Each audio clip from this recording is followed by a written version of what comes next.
Alrighty, it's finally freaking Friday. Golly, this week just kept dragging on and on and on. Yeah, open my beer here. How's everybody doing since I saw you yesterday? that was a fun unboxing. That was so cool. Um, I've been brainstorming all day today while I was at work. Whenever I wasn't doing shit for a customer, I was thinking about what the hell I could use that Purple Heart wood for, what I could make with it. Uh, so today's indulgence is the Sam Adams Oktoberfest. Part of my favorite time of the year is it's being able to drink these. Such a good beer. Let's say hey to everybody. We got Colby. What's up, brother? Drizzy, Dr. Driz. I think that should be your name, man. I think that would be cool. I'd be good with Dr. Driz. I just like being able to say, hey, Dr. Driz in the house. What's up, everybody? Let's see if Dopey shows up. If I'm pretty positive that I reached out to everybody via either email or on Instagram what your tracking number is and when your package will arrive. Many of y'all, few are getting it today, and most of y'all are getting it tomorrow. Most of y'all are getting it tomorrow, I believe, but a handful or one or two of y'all are definitely getting it today. I know Ed is getting it today, and yep, sure enough, sweet, it arrived. So fantastic, awesome.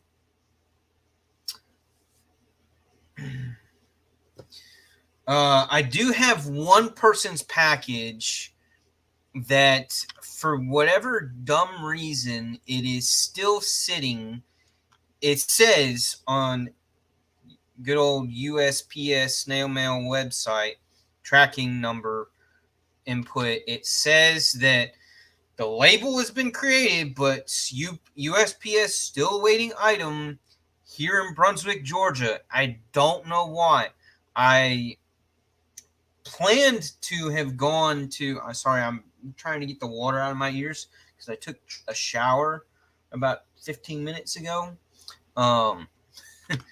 Because I was when I got home with my youngest son, he wanted to play baseball. He wanted to batting practice. He needed me to pitch to him. So that's what I was doing, and it's freaking almost 90 degrees outside right now at my house. So yeah, needed to rinse off before I got this shindig going. But yeah, so I gotta figure out what the hell's going on with that one package, and where exactly it's at. If it's still at my UPS package store in town here, if they haven't given it to USPS yet, or if USPS has it and it's sitting in their warehouse. I have no idea. I meant to swing by the UPS store this morning before work, but I got distracted and caught up with doing a couple of things at the house here before I left for work, and so I ended up not having the time to make that stop. But I will figure that out and make sure that package gets to its rightful place. Hopefully by early next week. I ordered at the beginning because I dropped everything off Tuesday. Tuesday morning-ish, mid-morning. I dropped everybody's stuff off, took all the packages to the UPS store in town, and yeah. And I waited that day and a half before I sent out tracking numbers to everybody, so that when you put it in, it actually popped up. But that's good. That's good that everybody's getting theirs, except for the one. Everybody's getting theirs today or tomorrow. So that's sweet. I don't have any giveaways to do today, unfortunately. So sorry. Next week. Next week, I will do probably 2 items. I don't know if I'm going to keep them paired. Well, I'm going to do 2 giveaways. I'm going to have one by itself, and then another one is going to be 2 items paired together. So next weekend, or next Friday, we will do a giveaway. Hopefully. Possibly. Oh, wait. No. Shit. Ah. Next Friday's live actually is going to be canceled. Yeah. I just realized what next Friday is that long weekend. Yeah, let me pull it up because next Friday is the 6th. Next Friday is this October 6th, and I believe because that's the 4-day weekend where they get Friday, Saturday, Sunday, Monday. The kids from school. I will be on the road. Because I have to take my daughter up to be passed off to my ex-wife. My ex-wife gets her for that long weekend, which we both hate. Both my daughter and myself hate that because, for one, the 6th is my birthday, and so I've got to take my daughter to my ex-wife on my birthday. That's how I get to spend my birthday. And then it sucks for my daughter because her birthday is on the 8th, on that Sunday. And so she doesn't get to spend her birthday with her family here, which is her family. We are her family. She doesn't see my ex-wife as family because that's kind of what happens when you voluntarily exit stage from being a parent for 7.5 years. So, if you don't know that story, watch. You'd have to find which ones they are, but on the Mental Health Mondays, I've covered that story wholeheartedly, in depth. Yeah, it's rough. Rough divorce, rough custody battles. One very messed up individual, very troubled individual that my ex-wife is. But anyways, so sorry, next Friday's live is canceled. I will see about no, I don't know. I'll see about popping in on I'll see about popping into G-Balls live next Saturday since I'll miss doing my live on that Friday. We'll do that. I'll do that. I'll hit up G-Ball and see if I can't crash his party. He and I play pretty well together in conversation and what knives we're interested in and what we like to talk about. So, let's see, who else do we got? Neil's in here. What up, brother? How you doing? Yeah, the show must go on. So,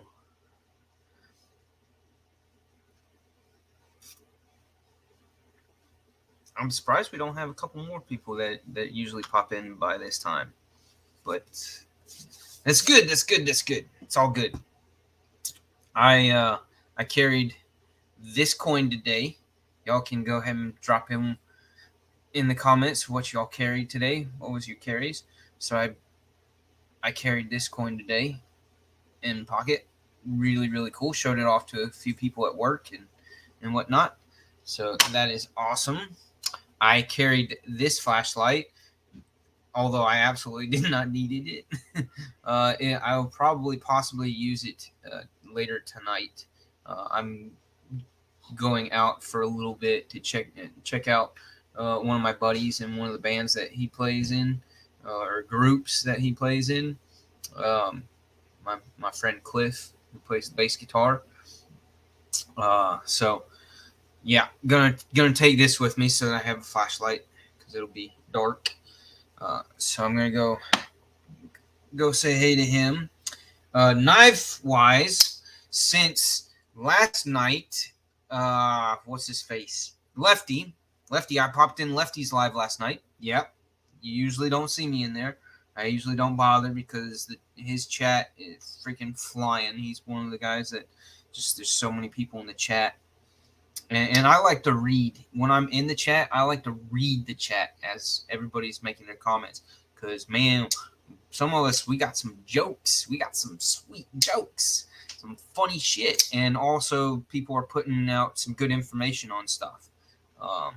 And there's been some things that if I hadn't read it from somebody putting the comment in the live, there's a knife or two that I probably would have missed out on completely. So since it was mentioned, I forget who asked it. Somebody asked Lefty if Devo Knives was going to possibly design a Nessmuck blade-shaped folder. And that made me remember that I have a Nessmuck-shaped bladed knife. This is the Urban EDC Supply Nessie. So, yes, beautiful knife. Absolutely love this knife. The Nessmuck blade is not something that was ever meant to be thrown onto a folder. It was an outdoorsy fixed blade designed for most bushcrafting and camping, off-grid type, backpacking type escapades where you were kind of doing some trailblazing by the gentleman that designed this knife and his intentions for it. So yeah, really cool story on the Nessmuck blade shape. Really cool story behind it. I actually have, I think, my video on this knife. I have a video on this knife, and where I dive into the history of this blade shape. And it's cool. It's cool history. So if you're a bit of a history buff and you also like knives, which most of y'all do, check out that video. Check out my Nessmuck video. Because it's a good story, good history. Very interesting. So yeah, so I carried this guy today, and along with, of course, the new addition to my collection, the Finch Stinger in that gorgeous blue that I love so much. Golly, this is a pretty knife. Man, this is a pretty knife. I like this one. I like it a lot. With that blue. So, posted the video on this one last night, like I promised I would. So it's out there. So if you haven't watched the video, it's a short one. It's only like 7.5, 8 minutes, something like that.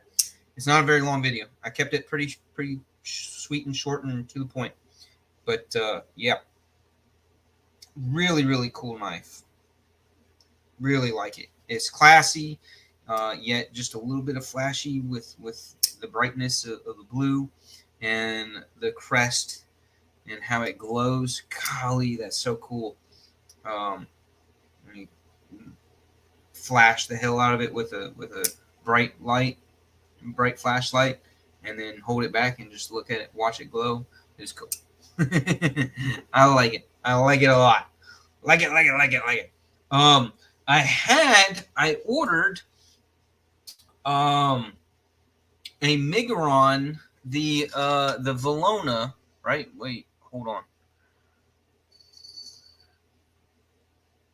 The continue. Hold on. Let me pull my account. Yeah, here it is. I ordered a Migron Valona, not the Valona 2, just the Valona, with that a blue G-Mascus G10. Um, it's a large knife. It's got the 14C28N blade. It's a large knife. Uh, really, really wicked, slicey dagger style attacking blade shape. Uh, that's over 4 inches. So it's a big knife. It's a big blade. And I ordered that. When did I order that? I ordered that on the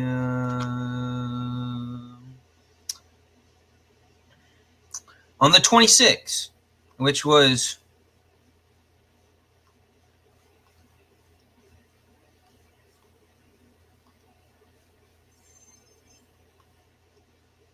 which was Tuesday. Yeah, so I ordered it Tuesday, and it was in Brunswick, or not Brunswick. It was in Jacksonville, Florida, which is like less than 2 hours from me, like an hour and a half.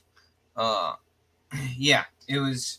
I ordered that knife Tuesday, and last night it was in Jacksonville, Florida, and which is less than 2 hours of drive from my place. And it was scheduled to be delivered today. And for whatever flipping reason, some genius decided to throw it onto a truck that was going to Mobile, Alabama. Alabama. I said Alabama. Yeah. So Alabama. It went to Mobile, Alabama. So it was Bama bound and got there this morning. And so I will probably not see it until possibly tomorrow. If not, then Monday. Most likely Monday, which kind of sucks because I was looking forward to getting it. I did order today because I was looking at new arrivals and nobody had anything.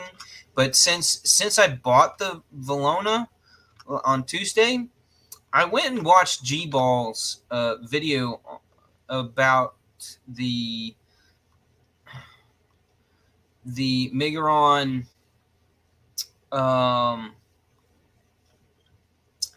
Centurion, and he was comparing that. He had both of them in his video on the Centurion, and he showed the Centurion with the Valona, and he was showing how the quality of the scales of the material. Wait, it wasn't the Valona he was comparing it to. It was the Moyarl. It was the Moyarl that he was comparing it to. The Centurion and the Moyarl. And he was saying that he likes the Centurion better and feels like it is the better budget knife of the year in comparison to the Moyarl because of the fact that the quality of the G10 was tenfolds better.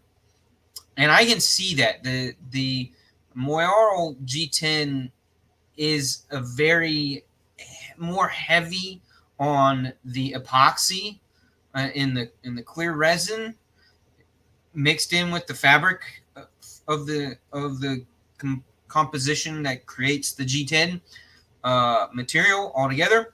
So yeah, they were much heavier on the resin with the Moyarl, where there was much more fabric infused and just has a cleaner looking G10 on the Centurion. So I ordered the Centurion early this afternoon, like after lunch. And so I don't know when it'll get to me. It'll probably be like next Wednesday or Thursday at the earliest. But yeah, so I'm gonna be interested to see how I feel about the way those two are and the difference of the G10. Why, it makes you ask, why do companies, their G10 varies so greatly? The spectrum of G10 varies so much. It's just crazy that they do that. And then the other thing, and that's the other thing that kind of is baffling me, and it was two knives. There's two knives that I've somewhat recently gotten. One of them being a Max Ace, and then what's the other? Where's the other one? Where I put it? The Max Ace and the Fui. What was the other one? I just did a video on it. What was the one that I just recently did a video on just a handful of days ago posted? But it was the way the pocket clip is. Oh, I think it was on the Moyarl. But anyways, when you make the ramp or lack thereof. Oh no, it was on the Tuckamore. Yeah, the Tuckamore has it.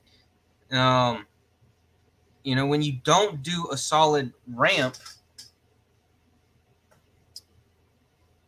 when you either do it like this, which just is stupid to me, it's a big old hump, or you do a solid chunk where there's no angled ramp to it, it makes it rather difficult to get it in and out of a pocket, past the seam, the stitch seam of the edge of the pocket.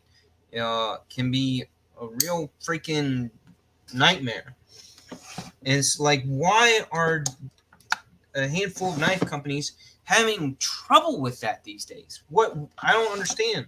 Like, and they're companies that have done their clips just fine in the past with every other model that they come out with, but then all of a sudden they have these messed up pocket clips. Why? It blows my mind. But so that's kind of bugged me recently. And then I had, who worked today? Did anybody work today? Or anybody still at work? Ooh, just in Ohio. What's up? And Todd's in here. And LCAP showed up. Dang, Ross, how are you, man? Good. I'm getting some regulars. So, yeah, who worked today or is at work right now? If you're still at work, I'm sorry. That sucks to work on a Friday past 4 p.m. Just got home. So I have a coworker that mostly works night shifts, evening shifts, from like 4 p.m., 5 p.m., 6 p.m. till like 10, 11 o'clock, right? The evening shift, the late evening shift. And she at Lowe's in electrical, and she so she's used to, her routine is typically cleaning things up, reorganizing stuff on the shelves, making sure everything looks nice and pretty for in the morning, getting rid of the trash, sweeping, that kind of stuff, and then along with just helping customers as customers flow through the departments, through the aisles.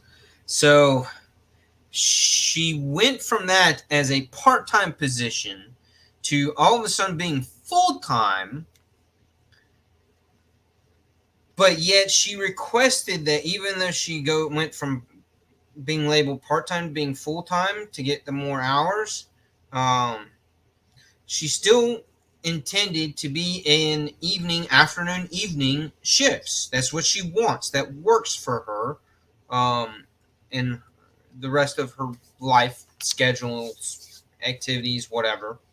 And I'm primarily, well, I'm not just primarily, I'm entirely an 8 to 2 availability.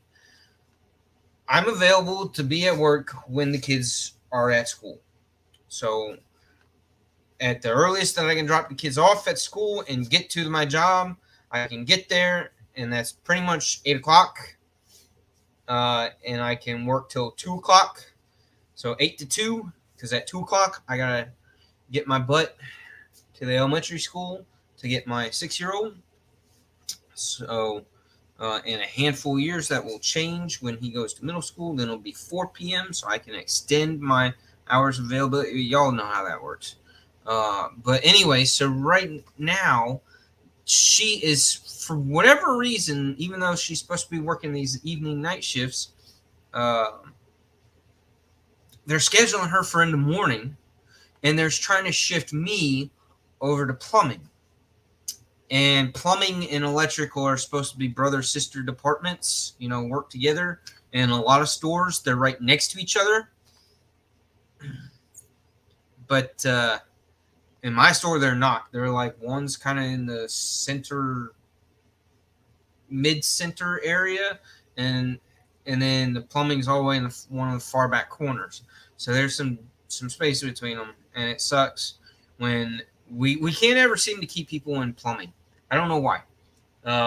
We usually have one full-timer and 2 part-timers for plumbing, but our part-timers are constantly leaving, and our full-timer is damn near worthless.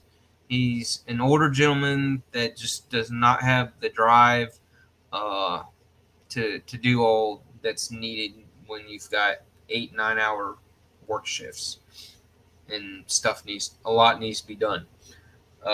Plumbing kind of sucks. I mean, unless you freaking love Legos for some reason, and pipe. You have to be a Lego type person and like pipe. And there's not a whole lot of us that do. Because and I say Legos because that's what PVC is. It's just Lego pieces.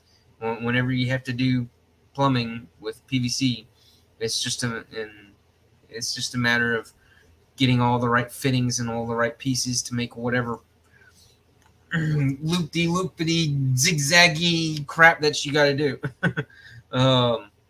So yeah, it sucks. And cleaning that shit up, because what happens is you're rushing in there because you got a plumbing issue, and you need your parts, and you need it fast, and you need to get back to wherever the issue is that you're having to fix.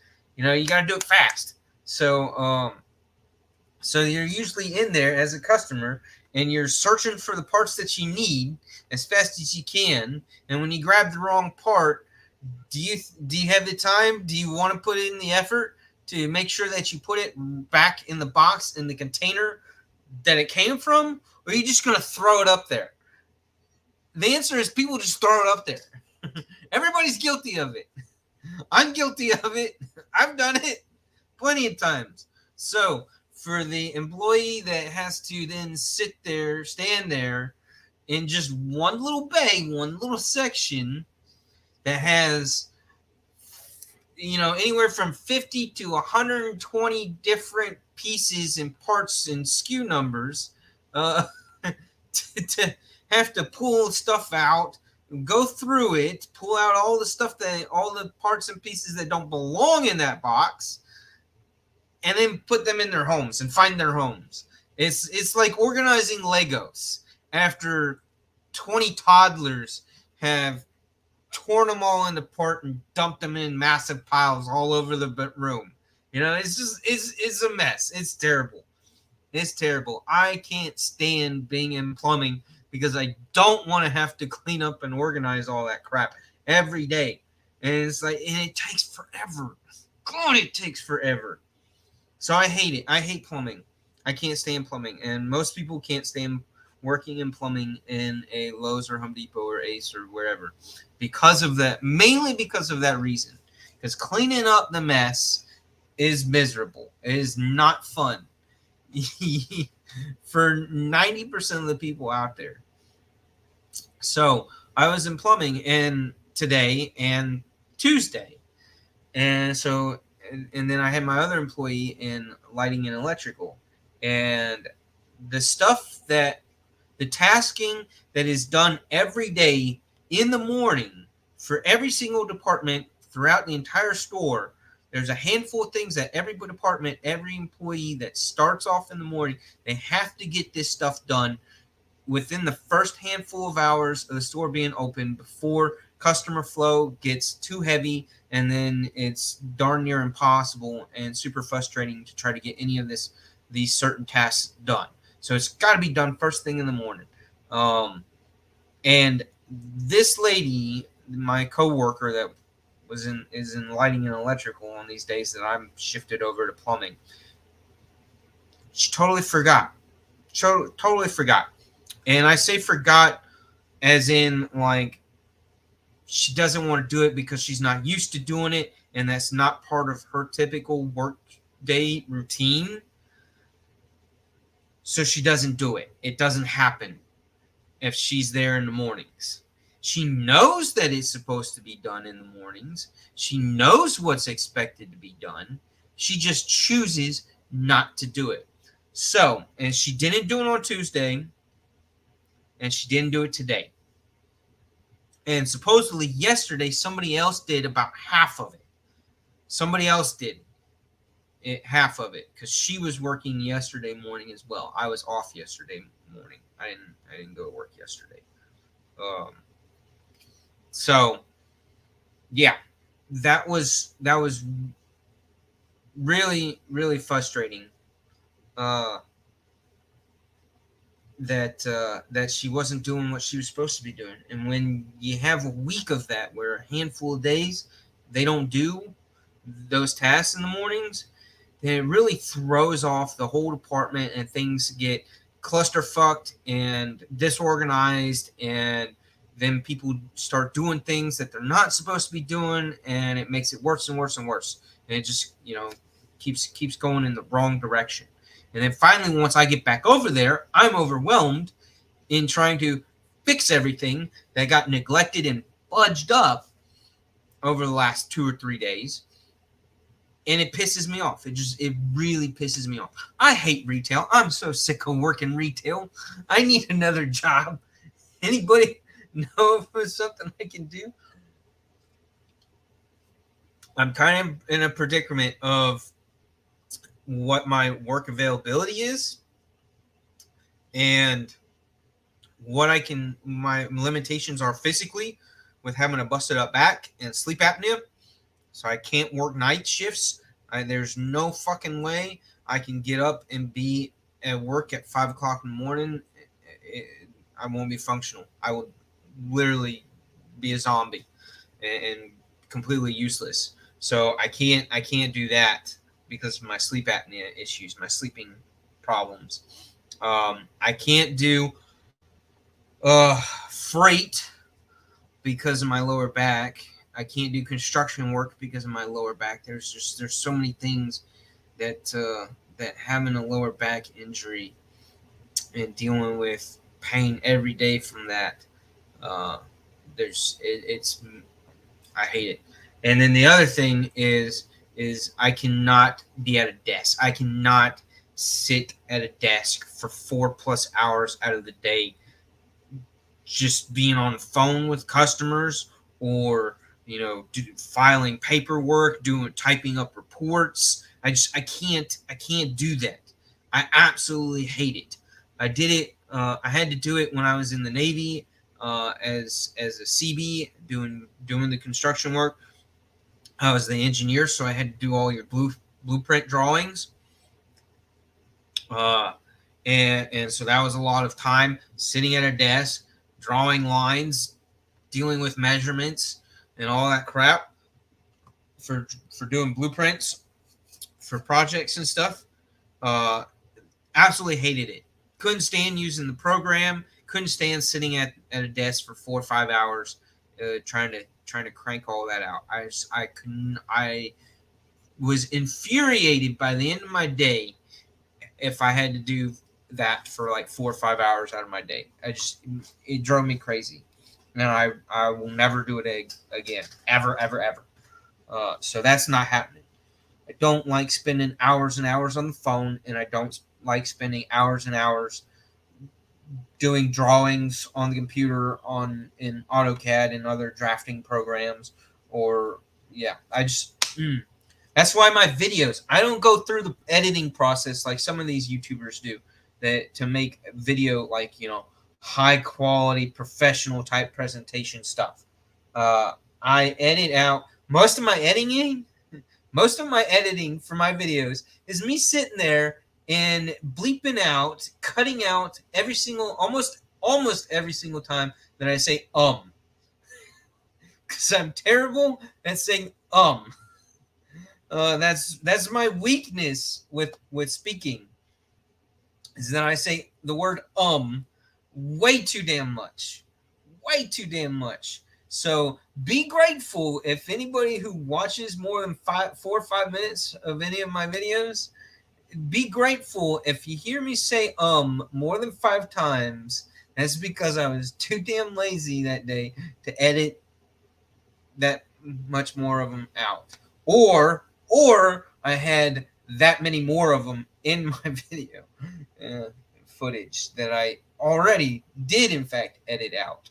So that's my problem. I say the word way too much when when I speak. So see my chair. We talked about this yesterday. Freaking sinking. Oh, I hate this chair. I really hate it. Really hate it. So, right now, today, this morning, this is some of the shit I was doing this morning before I went to work. Was I took apart and took the scales off of the Moyarl that I have, and the Tuckamore. I took the scales off of them, and did my bleach bath concoction, the dangerous concoction that everybody wants to. I've got a video on it, and I get so many comments that you should not, you're gonna blow your fucking house up, or you're gonna kill yourself breathing in all the toxic mixture that I create. No, most people don't.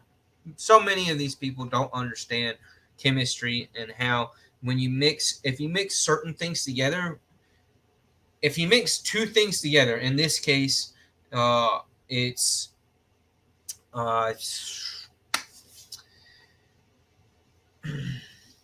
bleach and vinegar. If you mix bleach and vinegar, what do you get? What do you get when you mix bleach and vinegar? It's quite dangerous. But people don't realize, these people that comment, don't mix bleach and vinegar together because it makes the reason why, when I'm mixing the bleach that I have and the vinegar that I have, it's household cleaning vinegar. It is not a pure vinegar. If you look at the the ingredients on the bottle, it's got like 3 or 4 other things besides vinegar. And the bleach that I mix with it is not 100% bleach either. It is watered down bleach. And then also, when you mix those two together, you're not getting a true pure mixture of just bleach. And yeah, it can make chlorine gas. Thank you, LCAP. It makes chlorine gas. If you have 100% bleach and 100% vinegar, but the cleaning vinegar and the diluted cleaning bleach that you pick up, they have other stuff in it. It's watered down. It's not a true, that when you pair them together, you're completely making chlorine gas. You're not. Still not a bad idea to breathe that stuff in, but I also then mix a little bit of either distilled water or purified water. So again, it's watering it down even more. And then I put a little bit of rubbing alcohol, like 3 or 4 squirts of rubbing alcohol. And then again, like 4 or 5 squirts of hydrogen peroxide. And when you mix all of that together, you do get a nasty smelling result. And I would never put my head above it and like, yeah, let's get a good whiff of that stuff. No, would not do that. Would not do that. And it sits either on the counter or I let it sit outside. And when my hands get that stuff on it, of course, right afterwards, I go and I wash my hands. So, safety first. But at least I understand that chemical mixture that I'm creating when I create this beach bleaching bath that I make for my scales in order to brighten, and it kind of does three things. It brightens and or removes some of the color from the original dyeing of the scales. And then two, it loosens up the outer material. So if you have that G10 that has a lot more resin to it than it does actual fabric, it will loosen up and get rid of that thinnest outermost layer, which is some kind of epoxy based resin material. It will get rid of just that outermost layer and will allow then the rest of the material to be more capable of soaking up a different color of RIT dye. So it brightens and or removes some of the color out of the original coloring of the scale, and then loosens up the most outer layer of material, finishing layer of the material, so that I can then RIT dye it and get as best of a color job as I can with the RIT dye. And again, it really all boils down to what composition the G10 or micarta or whatever it is that you're RIT dyeing, the fiberglass plastic composite FRN crap. Yeah, and sometimes I have really, really good. Most of the time, I have really, really good success, and love the colors that I get on my scales when I go through this process. There's a few times here and there where things have not gone the way that I wanted it to, and I don't know why. Uh, so yeah, there's a couple of times where uh, my attempts have failed, or did not succeed as well as I wanted them to. Very few times, but yeah. What's up, brand new American? How you doing, bud? How's your Friday? I hope everybody's having a good Friday. I'm having a good Friday now that I'm done with work and done with dealing with my lazy ass coworker.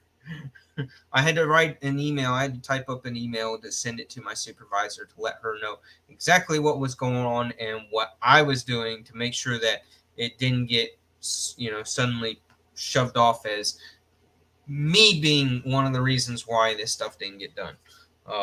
Be like, nope, it's on her. It's on her. I did my job. She didn't do hers.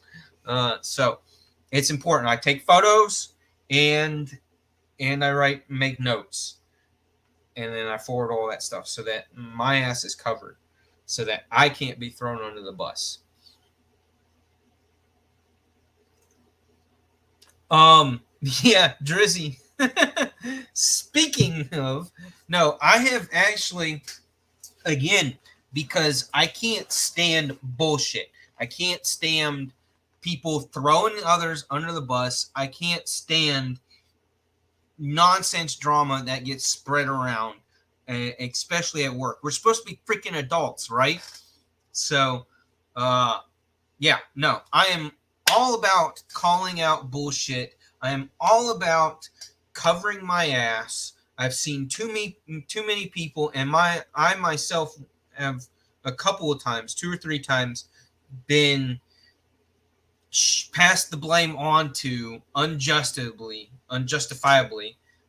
and I didn't have anything concrete to back myself up. So I have quickly freaking learned to cover my ass and always have evidence, not just have evidence on what I do, but also have evidence on what other people do. So I have created myself as kind of an untouchable at my jobs, at my job. I have contributed to 3 people getting fired at my job, at my store that I work at, by having evidence. And one of those people was actually our store manager. I had some dirt on him of some things that he was doing that he was not supposed to be doing, and 2 or 3 other people had some dirt on him as well, some evidence of him doing some things that he was not supposed to be doing, and a couple of those things, just they had evidence and I had evidence of the same thing, of the same nonsense that was going on. And so then corporate did an investigation on him and discovered 1 or 2 other things that he was doing that he wasn't supposed to be doing. So yeah, he was gone in a heartbeat. Once all that played out, whoo, they escorted his ass. 3 police officers escorted his ass off of the property. Yep. Yeah. And then I've had 2 other employees, and one of them, same thing. I think there were 2 police officers that escorted them out. And he actually ended up going to jail. He went to jail because he was stealing. He was stealing. And I had evidence, and one other person had evidence. So yeah. And I've got evidence that shows how lazy people are being when you're supposed to take an hour-long lunch break or a 30-minute break or a 15-minute break, and you like quadruple that. I've documented it. It's one thing for me to on my 15-minute breaks to go maybe 20 minutes or 22 minutes, or it may appear that because I went to the bathroom first and then went and sat in the break room, had a snack, and then went back to work, and that I took more than the 15 minutes. That's one thing to go just a little bit longer, but it's another thing that when you were supposed to do a 15-minute break and you sat in the break room for like 45 minutes, twiddling your thumbs, playing on your phone, and then you go back to work, and then 45 minutes later, you're in the break room again for like another 30 to 40 minutes. Yeah, that's the bullshit that I document. And I mean, because there's days where like they tell you it's in when you sign your agreement to be an employee there, it tells you at Lowe's, at my store, they say you're supposed to take a 15-minute break every 2 to 3 hours unless you take a lunch break. And based off of what HR says, how long your shift is, you either take a 30-minute lunch or an hour-long lunch. So, yeah. I'm not a snitch. I am not a snitch because I don't, when I accumulate this stuff, I just hang on to it. I just hang on to it. I just hang on to it. I don't go snitching. I just hang on to it. And I hang on to it so that when somebody wants to try to call me out and talk shit about what I do or what they think in their eyes they think that I'm doing or not doing, I can be like, oh, well, we can play 2 of that game, and then I can go and I can slam 5 or 6 other people that are 5 times worse than me. So, yeah, no, I just collect it as evidence, again, to cover my ass and to make sure that nobody can try to fire my ass for bullshit that ain't true. Yeah. I do not have a guilty conscience. I do not have a guilty conscience. They definitely don't pay me enough to have a guilty conscience. There's no guilt. My conscience is clean. I swear. Dopey, I'm not a snitch. I'm not. You can't be a snitch if you don't seek out blasting people.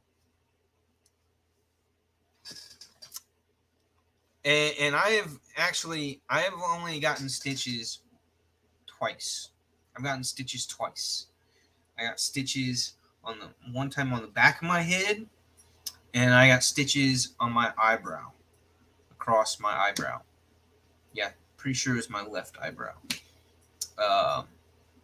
Now, a snitch is somebody who gathers shit because they're searching out for it, and they're trying to gather up dirt or create dirt on somebody, and as soon as they feel like they got enough of it, they run off to the higher ups and blast them and go and complain.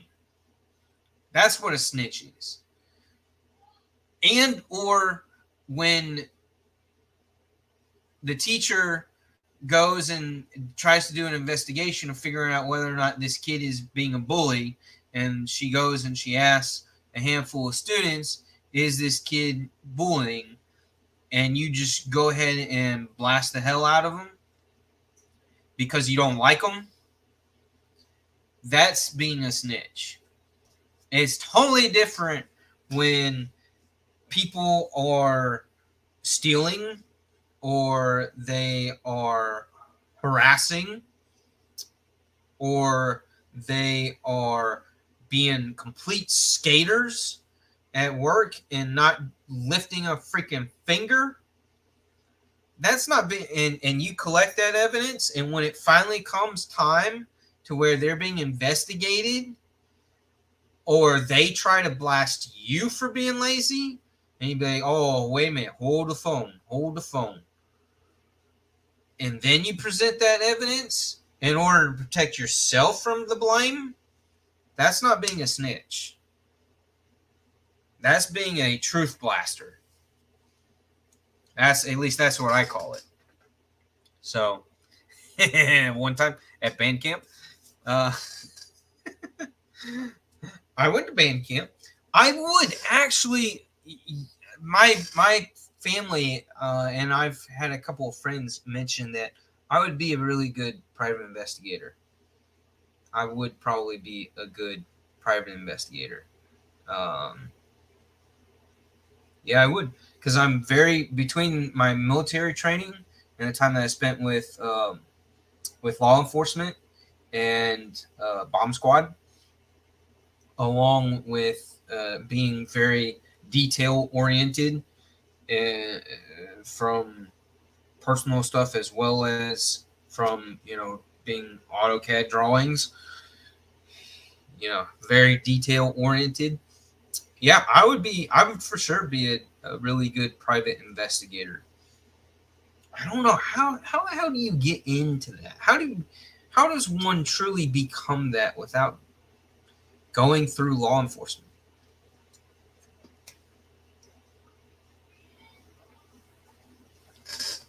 I don't know. I would think that I'd be nervous about being a private investigator for the sake of the fact that I've got kids, that I've got family, and criminals can be quite vindictive. And if they know that you're investigating them, if they find out that you're following them around, they could go after my family. And so that's one of the big risks.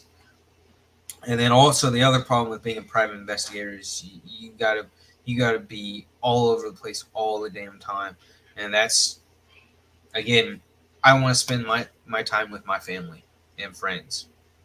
So yeah, that's the problem with me being a private investigator. Even though I might be good at the job, the trade-offs are too great for me. I would not be willing to take the trade-offs of having to spend that much time and certain hours of the night away from my family and friends. So yeah, that's why I could not and would not be a private investigator, even though I probably do have quite the skill set and mindset for being a really good one. I wouldn't do it.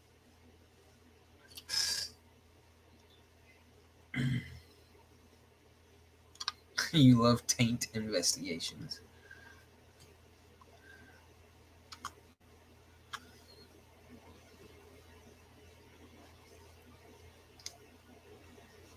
A public investigator.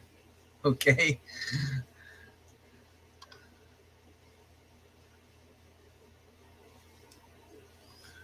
they became one by solving some shit. Well, like I said, with work, I figured out some stuff that was going on that shouldn't have been going on.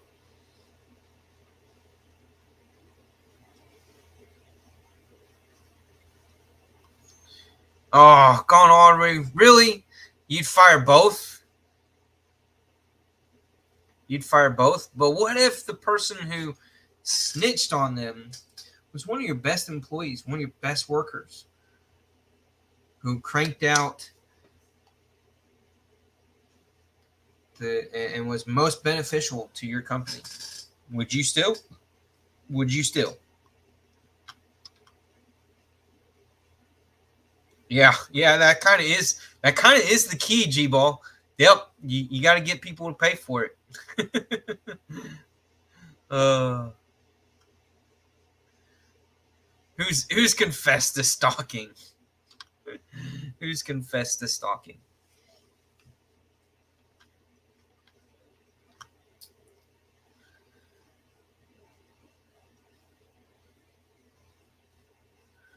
You wouldn't want to work with a thief or a snitch.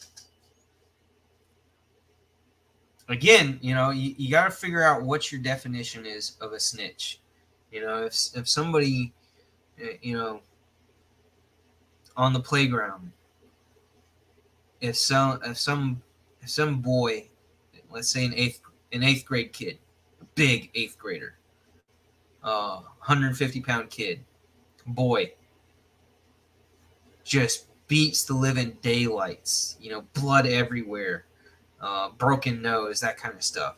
If some large boy does that to some little girl, to your daughter, to your little baby girl, do you want somebody to go tell one of the adults? Would you not want them to snitch at that point? And do you really consider that as snitching? Your daughter, your kid.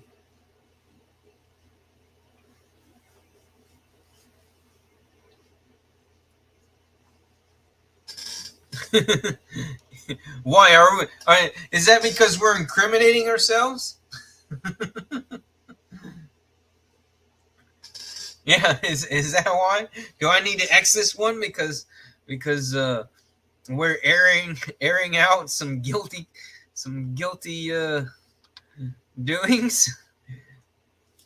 Right. Exactly. No, you want somebody to drop that money. I'm not gonna say it. Yeah, I mean, that's your guts feels that almost instantly, but you get the point. You want somebody to say something and there to be consequences. You want there to be consequences.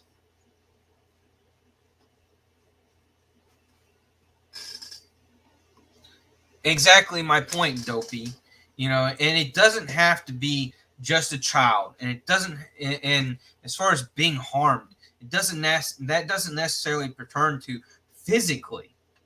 That could also be monetarily, to an extent, emotionally, and spiritually. That's what harassment is. Sexually, again, that's harassment. I mean, it's you got to figure out how you define what a snitch is and what is snitching, and the specifics that deem that as being, or deem someone as being a snitch. So yeah, that's what it boils down to. I don't feel like I'm a snitch because I very rarely throw stuff out there. I don't. That's the thing, is I don't throw stuff out there. There's got to be some big stuff going down, and to where, like, if I've got some evidence, and it would be wrong for me to not present it, I'm gonna present it, because it would be wrong if I didn't. If it's because it's hurting the store financially, or functionally hurting the store, hurting the business, hurting damaging the company, keeping others from being able to safely and correctly do their jobs and do their part, then yeah, I'm gonna give what I got.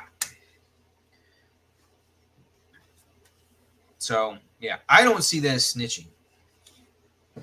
But how the hell did we get on this? I'm sorry. I'm airing out my work frustrations. This is not what I planned to do today. I tell you what's in store for me and the channel. Next week I need to get with my t-shirt persons and get some more shirts, and I need to make a decision, quit dicking around, and make a decision on who I'm going to go with and exactly what design I'm going to go with for stickers. Because I'm sure that y'all are going to eventually, at some point in time in the somewhat near future, expect me to have stickers, and expect some Urban Woodsman stickers. They will have an axe or two on it. I'm leaning more towards a more simpler design. At least simple in the fact that it's not going to have Urban Woodsman all written out. I'm just going to do UW in the 87 and then have some axes. So that's the design that I think I'm going to go with, and do the round circular stickers and do two sizes. I'm thinking probably a 3-inch diameter sticker and like a 1.5 to 2 inch, somewhere maybe that 1.75 would be the sweet spot. That way you have a large sticker and a small sticker. And so I need to get those done in order, like maybe 200 or 100, something like that, and get those done. I did find out from the guy that I'm having CNC Sharif's Magna Steel or Magna Steel logo for the project that I'm doing for him as a gift. He got a new laser bit for his CNC machine, so now he can do metal. So I can do metal coins at a fairly low cost because I know a guy now. Because my guy can now do that with his CNC laser machine. So I can do some coins even. What do y'all think about that? He just told me today. We were talking today, and he told me that he was getting this new laser for a CNC machine, so he can do some metal. That's gonna be sweet.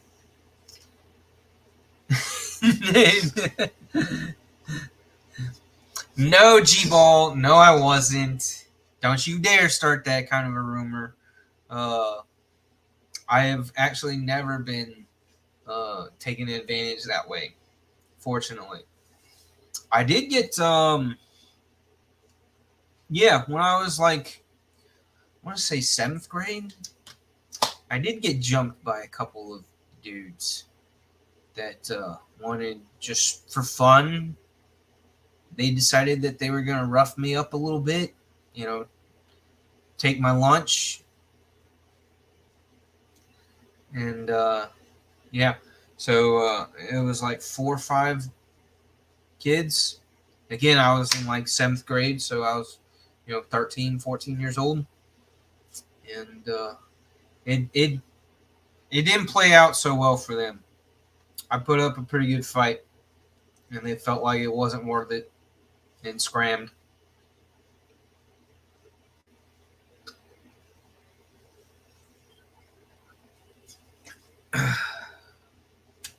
So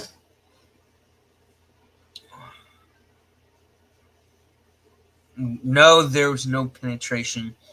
What happened was a couple of fellas grabbed my arms while the other two were kicking, and one of them snatched my lunch out of my hand, and so a couple of them tried to pin me up against the wall so that the other two could take turns punching me.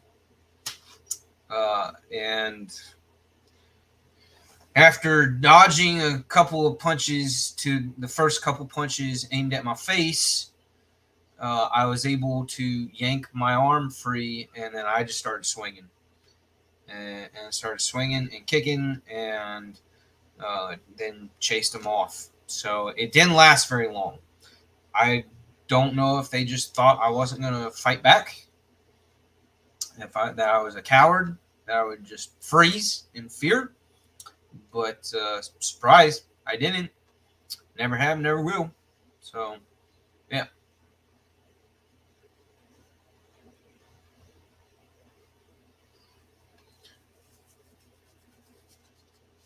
Oh. Yeah, I think that's your short story for today. Yeah. I forget what we were at a school for some kind of an event on a weekend. I forget what it was. But yeah, that's how that went down. I beat up my baseball coach's son once.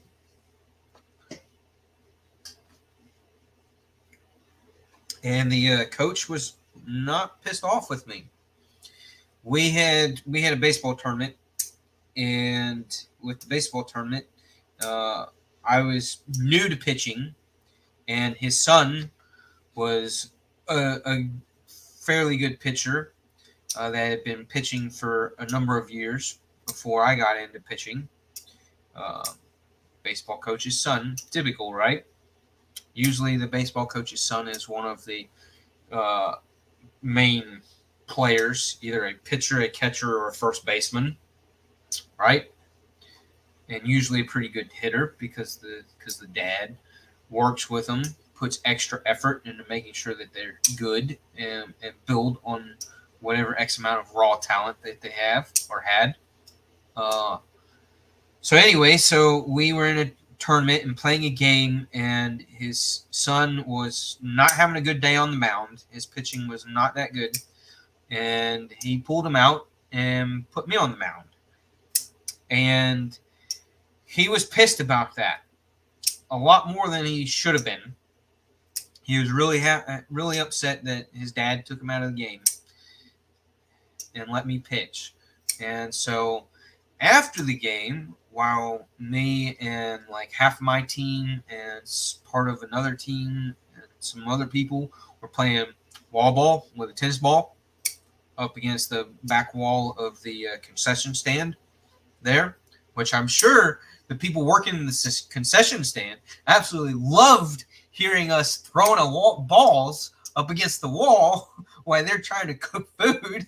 You know, that had to be annoying as hell for them. I never thought about that until now. But, yeah, not always gone awry, but many times it is. Many, many times it is. Like I said, they're usually the pitcher or the catcher or the first baseman. And a lot of pitchers, especially as kids, were typically first basemen as well as being pitchers. But, you know, you're not wrong, dude. You're not wrong. Yeah, second baseman and shortstops get a lot of action. They get a lot of action, and they have some of the most difficult plays to make. So yeah, I had one of my good friends growing up was a shortstop. Yeah, he was a shortstop. And yeah, he was a good player. He was not a great player, but he was a really good player. And yeah, watching him, some of the plays that he completed, yeah, I was impressed. He was good at the game. He loved the game. He and I both, our hearts were fully into it. But anyway, so we were playing wall ball, and the coach's son, who was pissed off, came and ran up and punched me in the back. Straight up, just full-fledged running punch in the back. Got me from behind. Yep, no penetration, dopey. But yeah, he ran up and punched me in the back. And so I then turned around and we went at it. And I beat the shit out of this dude. We were about the same size. And if anything, I had more strength. I was stronger. And fought better, apparently. Had absolutely no intentions of fighting him. And I wasn't mad at him, other than it was, a bit of a sucker punch to, messed up. Like, really? You don't have the guts to tap on my shoulder and turn me around and wait for me to turn around and, say some shit and then start throwing up dukes? No, he just ran up and punched me in the fucking back. So yeah, no. So I kicked his ass. And I was not proud of it. Because I really liked the coach. I really, really liked the coach. He was my coach for, I think, like 3 seasons straight. He always picked me for his team. And he made me a better ball player. He spent a lot of coaching time with me. Did a good chunk of one-on-one time with me, and did a lot of So he made me a much better ball player. And my dad was never really into baseball. Nowhere close to being into baseball. He did serve as an assistant coach one or 2 years. And was like in charge of the dugout and ran shit in the dugout, made sure that we all went to the position we were supposed to go to every inning, and kept up with the batting order, that kind of a thing, and all that, and then hit balls to the outfield. And, yeah, my dad was an assistant coach. I think just the 1 season, maybe two. I don't remember exactly, but no. So I felt bad about it, and I was like, great. Now this coach, one of my favorite coaches is going to be upset with me, and he's probably not going to pick me for on his team next year because me and his son had a thing. But no, he was not mad at me. He was not mad at me at all. Apparently, he knew, or like had that parental intuition of what was going on and what was about to happen. And I guess he felt like his son freaking deserved to be put in his place. So, and that's exactly what happened. Yes, Ian, I have received a pretty good ass whooping. Not a nightmarish ass whooping, but I have had somebody get the best of me a couple of times. So actually both times it was in a group. It was me and a buddy, or me and 2 other buddies. And in the one instance, it was because me and my friend were defending a female from a dude that was being a complete asshole and extremely disrespectful and trying to take advantage of this beautiful young lady, which was a super sweet person and a friend of ours. And yeah, we tried to take care of him, but ended up getting our asses beat because his posse came in like a minute or so after we started our fight with this dude. And so it was kind of an unfair, like 6-on-2 or 7-on-2. Yeah, we got our asses handed to us big time. Oh, man, I had a black eye for like 4 or 5 days, and my freaking right rib cage was sore. I didn't break anything, luckily, somehow. But, oh my God, they did a number on me. they did a number on me. And one of them was a big fucking dude, like 330 pounds of like pure muscle. He was a fucking ox. This dude was built to all kingdom come. And yeah, I like when I saw him, I wanted to run. I wanted to run, but I was not going. At the end of the day, I was not going to be called a pussy for running, but I probably should have. I probably should have. I had too much pride that day.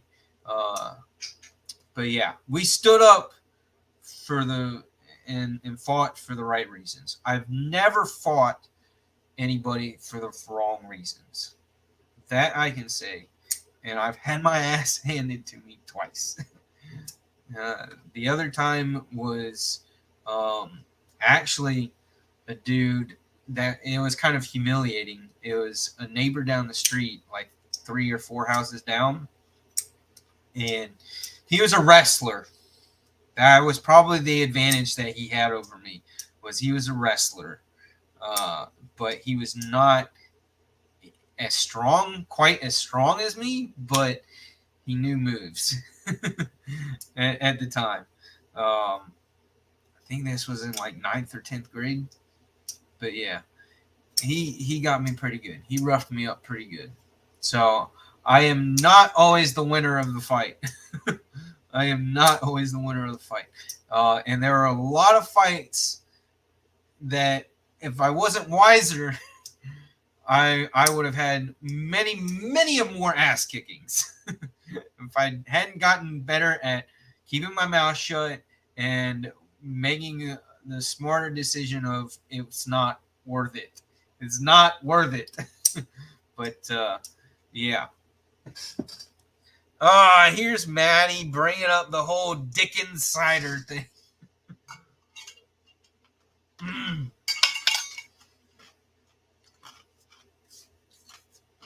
You missed like almost 90% of the life, dude. And it's because you live in Arizona, man. You can't be living in Arizona. You gotta move. You, Sharif, and Stevie, and everybody that's all the way on the West Coast. You need to come closer. You need to come closer east. This is where the party's at. Most of us are on the East Coast. Yeah, I know. You have this whole work thing going on. You use it as an excuse. I'm just kidding. I love you, man. But no, we're not. We're not. We will never go to that lifestyle. Never. Never. Yeah, it's true that, Michael. Yeah. It's definitely harder to fight free gangsters in real life than it is in movies. Definitely. For sure. Yeah. I really don't have anything else for you guys today. I was going to show off the Migron Valona that I was supposed to have arrived today, but there is some lazy son of a bitch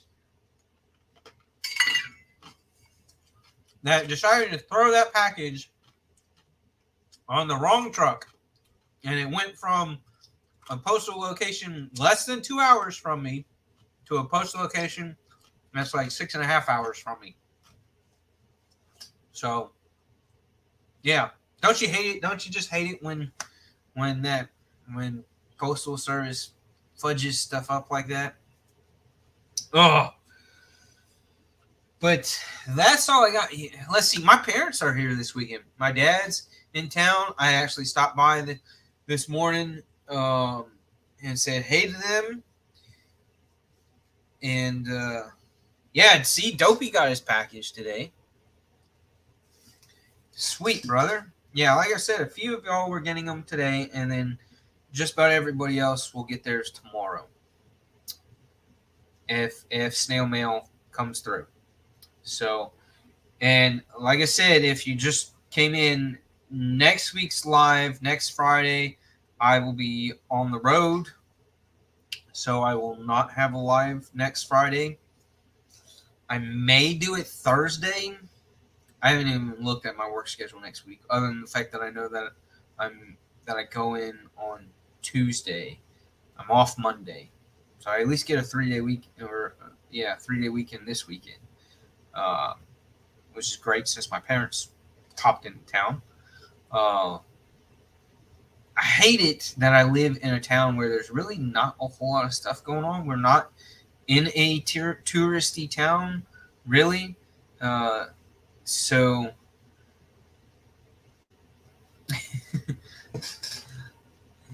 thank you, Ian. A good sport, bad coworker, but a good sport. I don't mind being a bad coworker. I get my shit done and I get the hell out of there. And I am not a drama spreader or starter. But when it boils down to it, if I've got some evidence, I have no problem throwing out evidence of some shady shit that somebody else is doing. That's all I'm gonna say. We're done with that. But yeah. So my parents are in town, and we really don't live in a town that's really got anything exciting going on or stuff to do. It's not a touristy town, especially at this time of the year when, like, even though I'm like 25 minutes from the beach, going to the beach at this time of the year is not like we're in that time of the year where people really don't go to the beach. It's not summertime anymore. Even though it's still close to 90 degrees today, it's not summertime. And my mom is like the worst beachgoer. Does anybody else know of somebody like my mom as far as beachgoers? She freaking brings a book, and she brings a chair, and she brings a towel, and she brings sunscreen, and she goes out to the beach, onto the beach, sets up her chair, throws the towel over the back of it, puts a little bit of sunscreen on, and sits there and reads. And she'll do that for 2 hours, 2.5 hours. That's her beach day. That's what she wants to do at the freaking beach. Not once will she go in the water at all. Toes will not get wet. Hair absolutely will not get wet. She doesn't go to the beach to experience the beach. She goes, and no, it's not a nude beach. It's not a nude beach. I would absolutely. Has anybody been to a nude beach with their parents? Would any of y'all go to a nude beach with your parents? I don't want to see my parents nude. I'm sorry. I could not let my eyeballs do that. I could not let my eyeballs do that. I would not do it. That's invoking awful nightmares. Awful nightmares. No, she's not tanning. Okay, you are not tanning when you don't remove your shirt or bottoms. And if you do remove your shirt or bottoms, she's got a 2-piece that covers her stomach, and the bottoms are not anywhere close to the bikini type bottoms. They're more like, granny panty type bottoms. Yeah, no. She's not going to the beach to get sun. She just wants to sit there and read and hear the waves. That's it. That's what she wants. She wants, while she's reading her book, to hear the waves. I believe that is her objective when she goes to the beach. Almost. Shoot. Go play. I can play on the phone? No, you can't play on my phone. Why? Get out of here. Get out of here so I can finish my life. Please? No. No. Go. My 6-year-old wants. No! Don't you. You play on my phone, I'm going to beat up, boy. Put it back. That kid needs a Game Boy or something so bad. He keeps wanting to steal my phone to play games on it.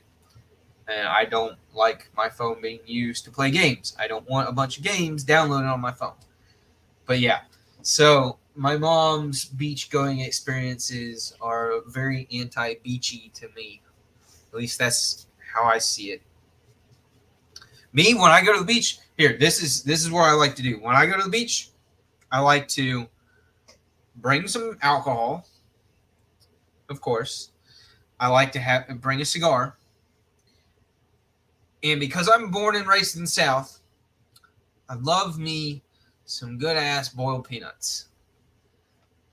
I just want boiled peanuts and a cigar and a drink. Typically beer. Occasionally I'll bother with whiskey, but typically just a couple of beers. Just, 2 beers, my cigar, and a thing of boiled peanuts. And I will sit there for the first 45 minutes to an hour, drinking a beer, eating my boiled peanuts, and smoking my cigar. When I'm done with my cigar, then I want to go in the water. And I want to spend some time in the water. I want to splash around with kids, hang out with my wife in the water. Maybe do some other things in the water with the wife. We'll leave it at that. Use your imagination. And then after spending a good 20 to 30, 40 minutes or so in the water, then I like to go back onto the sand and either play around with building some kind of a sand castle type thing, maybe bury half of one of the kids. And then I like to either throw a ball, whether it's a football, tennis ball, some kind of a ball. And occasionally we like to bring a bocce ball game. And we play bocce ball. We draw our markers in the sand and play bocce ball. And so I like to do that. And then drink the second beer, maybe. Usually I only drink one. Sometimes I'll drink 2. But yeah, that's for me, that's like the perfect beach day. Spend some time just chilling, relaxing, enjoying personal things that I like to enjoy. Then I like to go in the water with the kids and the wife and enjoy being in the water with them. And then I like to enjoy being with them on the sand. So yeah, that's a full roundabout beach day for me. And I am, once like the 3.5 to 4 hour mark hits, I'm ready to go. I'm done. I've had enough. Once I've done all those activities, I'm good. Then it's like, let's go. I don't want to be out here that much longer. Getting drink and playing with boss doesn't sound all that fun, really. Oh, then you're missing out, man. You're missing out.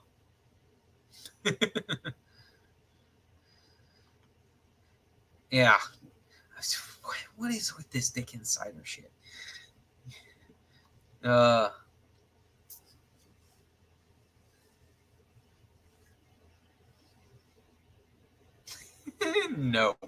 never. Yes, man. Yes, brand new. If you're from the South, you get it. If you're from down here, you understand boiled peanuts. You got to bring a snack to the beach, right?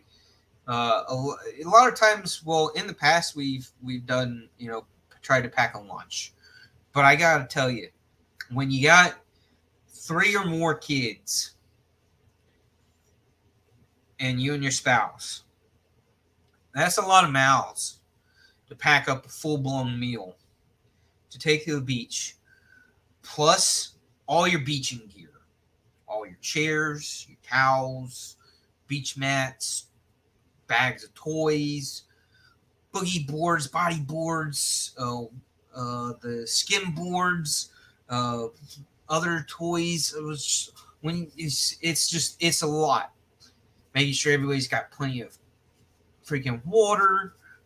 Make sure you got plenty of sunscreen. Like, it's a lot of stuff. So it's like in order to go to the beach and have a lunch at the beach, man, you got to start packing and figuring all that shit out either the night before or early as hell that morning.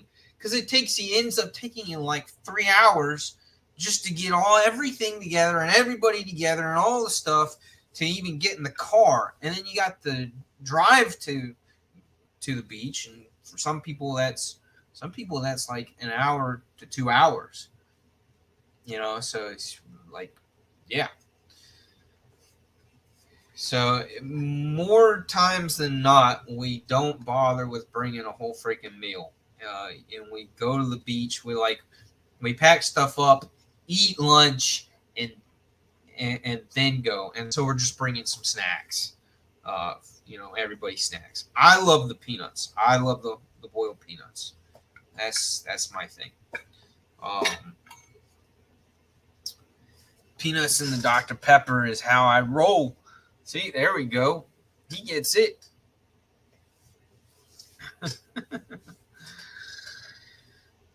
But okay. I think that's all I'm gonna blab about. Is it's 3 days to the beach for some people. Yeah, some people it is. It really sucks. We plan to move within the next 3 to 5 years. I will be up in the North Georgia mountains. It's got to be something drastic that keeps me from getting the hell out of here in that time frame.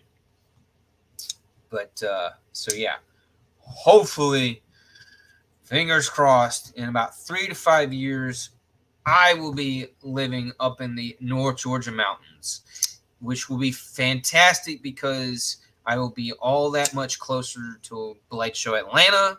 I will be all that much closer to all the outdoor stuff that I love to do.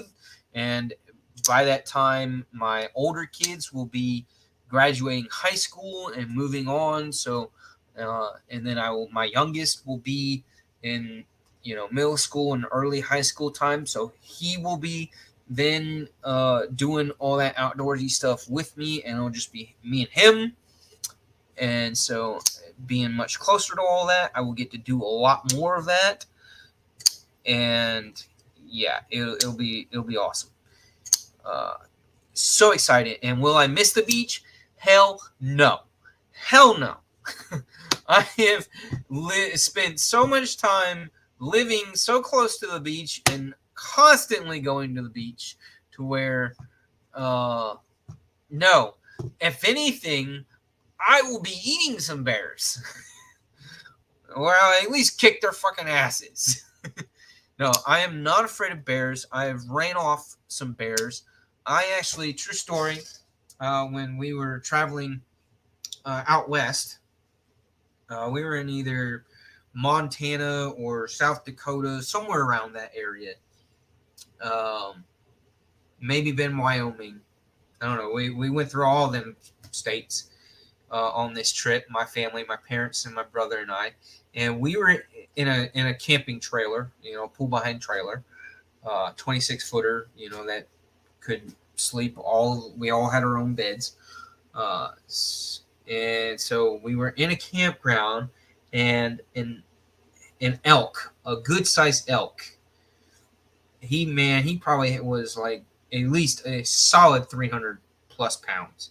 Good sized elk came up with a huge set of antlers.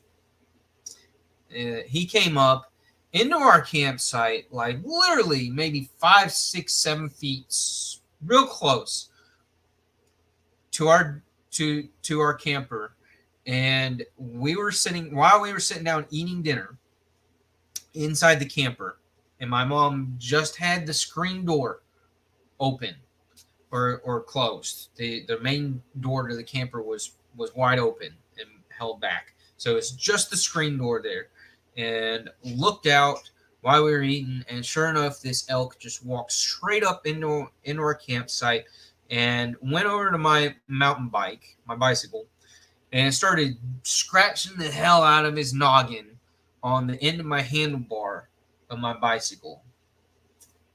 And this was my growing up, this was my favorite bicycle. This was the bicycle that I paid for out of my hard-earned money from doing pressure washing jobs and other odd-end jobs, mowing yards, that kind of thing. I bought a really, really nice, fairly expensive mountain bike because I was really into mountain biking and trail riding at the time.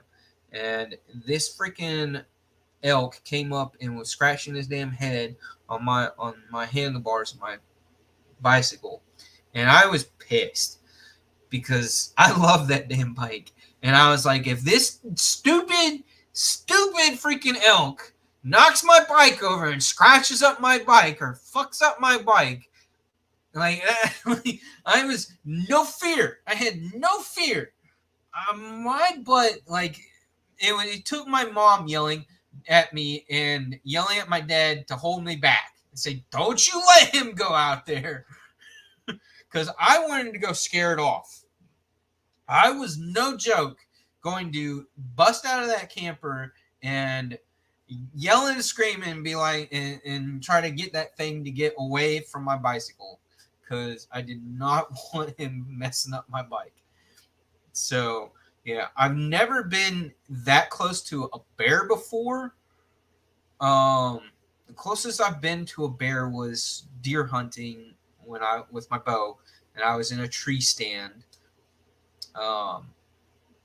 And a young bear, climbed up a tree like probably maybe 20, 30 yards from me. He was up in a tree, good ways away. And he hung up there for like maybe 25, 30 minutes and then climbed back down and scurried off through the bushes and off to do something else. So yeah, that's the closest I've ever been to a bear, where I'm not mostly protected, like totally exposed out in the wilderness like that. The other times I've seen bears, I've been in a car or in a train. So yeah. The other times I've encountered bears, I've been inside of something that would, for the most part, protect me. But yeah, I've not. Have any of you watched those video clips of the hunter in the stand where a bear like literally climbs up the tree, either the same tree or a tree that's like right freaking next to them, and they're like looking at each other, only X amount of distance apart, face to face. That would make me really, really freaking nervous. But when they're a good bit of distance, I'm not bothered by it. But yeah.